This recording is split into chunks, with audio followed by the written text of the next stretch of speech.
Hello everyone, ನಾನಿವತ್ತು ನಿಮಗೆ mushroom bread toast ಹೇಗೆ ಮಾಡೋದು ಅಂತ ಹೇಳ್ಕೊಡ್ತಾ ಇದ್ದೀನಿ. ಅದಕ್ಕೆ ಬೇಕಾಗಿರುವ ಸಾಮಗ್ರಿ: ಮಶ್ರೂಮ್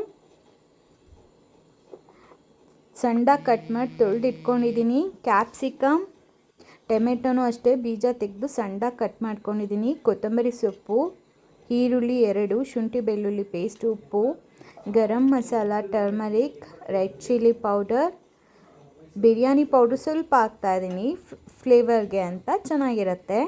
ಕಡಾಯಿಗೆ ಎಣ್ಣೆ ಹಾಕ್ಕೊಂಡಿದ್ದೀನಿ. ಎಣ್ಣೆ ಸ್ವಲ್ಪ ಜಾಸ್ತಿ ಹಾಕೋಣ, ಇದಕ್ಕೆ ನೀರೇನೂ ಹಾಕೋಂಗಿಲ್ಲ. ಅರ್ಧ ಸ್ಪೂನ್ ಸಾಸಿವೆ, ಅರ್ಧ ಸ್ಪೂನ್ ಜೀರಿಗೆ ಅಷ್ಟೇ. ಇದು ಚಿಟಪಟ ಅಂತ ಸಿಡಿದಾಗ ಈರುಳ್ಳಿ ಹಾಕ್ಕೋಬೇಕು. ಈರುಳ್ಳಿ ಸ್ವಲ್ಪ ಗೋಲ್ಡ್ ಕಲರ್ ಫ್ರೈ ಆಗೋವರೆಗೂ ಹುರ್ಕೊಳ್ಳೋಣ. ಈಗ ಫ್ರೈ ಆಗ್ತಾ ಇದೆ ನೋಡಿ. ಈಗ ಕ್ಯಾಪ್ಸಿಕಮ್ ಮತ್ತು ಟೊಮೆಟೊ, ಮಶ್ರೂಮ್ ಎಲ್ಲನೂ ಹಾಕ್ಕೊಂಡು ಫ್ರೈ ಮಾಡ್ಕೊಳ್ಳೋಣ. ಉಪ್ಪು ಹಾಕ್ಕೊಂಡು ಫ್ರೈ ಮಾಡೋಣ. ಉಪ್ಪು ಆ ತರಕಾರಿಗೆಲ್ಲ ಹಿಡಿಬೇಕು, ಬಿಕಾಸ್ ಬ್ರೆಡ್ ಟೋಸ್ಟ್ ಅಲ್ವಾ, ಅದಕ್ಕೆ. ಈಗ ನೋಡಿ, ಇದಕ್ಕೆ ಶುಂಠಿ ಬೆಳ್ಳುಳ್ಳಿ ಪೇಸ್ಟ್ 1 ಸ್ಪೂನ್ ಹಾಕ್ತಾಯಿದ್ದೀನಿ. ಅದನ್ನು ಹಸಿ ವಾಸನೆ ಹೋಗೋವರೆಗೂ ಹುರ್ಕೊಳ್ಳೋಣ. ಇದನ್ನು ಮಾಡಬೇಕಾದ್ರೆ ಕಡಿಮೆ ಕಾವಲ್ಲೇ ಮಾಡಬೇಕು. ಈಗ ಮಸಾಲೆಗಳು ತೊಗೊಂಡಿದ್ವಲ್ಲ ಅದನ್ನು ಹಾಕ್ಕೊತಾ ಇದ್ದೀನಿ. ಮಸಾಲೆನ ನಿಮ್ಗೆ ಎಷ್ಟು ಖಾರ ಅದಕ್ಕೆ ಬೇಕೋ ಅದನ್ನು ತಗೊಳ್ಳಿ. ಇದನ್ನು ಅಷ್ಟೇ ಸಿಮ್ಮಲ್ಲಿ ಇಟ್ಕೊಂಡೇ ಹುರ್ಕೊಳ್ಳಿ. ಚೆನ್ನಾಗಿ ಬೇಯಬೇಕು, ಎಲ್ಲನೂ ಸೇರಿ ಒಂದೇ ಥರ ಅನಿಸ್ಬೇಕು. ನೋಡಿ ಬೇಯ್ತಾ ಇದೆ, ಬೆಂದಾಗಿದೆ. ಈಗ ನೋಡಿ ಸೈಡಲ್ಲೆಲ್ಲ ಎಣ್ಣೆ ಬಿಟ್ಟಿದೆ. ಕೊತ್ತಂಬರಿ ಸೊಪ್ಪು ಹಾಕ್ಕೊಳ್ಳೋಣ. ರೆಡಿ ಆಯಿತು. ಈಗ ಇದನ್ನು ಮಿಕ್ಸ್ ಮಾಡಿ ಆಫ್ ಮಾಡಿಕೊಂಡ್ರೆ ರೆಡಿ ಆಗುತ್ತೆ. It's two easy. ಮಕ್ಳಿಗೆ ತುಂಬ ಇಷ್ಟ ಆಗುತ್ತೆ. ನೀವಂತೂ ಮನೇಲಿ ಒಂದ್ಸಲ ಟ್ರೈ ಮಾಡಲೇಬೇಕು.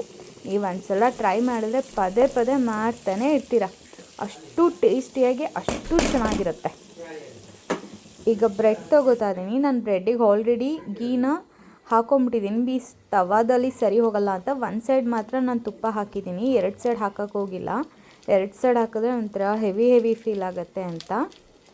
ಈಗ ಇದನ್ನು ಅಷ್ಟೇ ತುಂಬ ಸೀಸ್ಬಾರ್ದು, ಒಂದು ಹದದಲ್ಲೇ ಟೋಸ್ಟ್ ಮಾಡ್ಕೋಬೇಕು.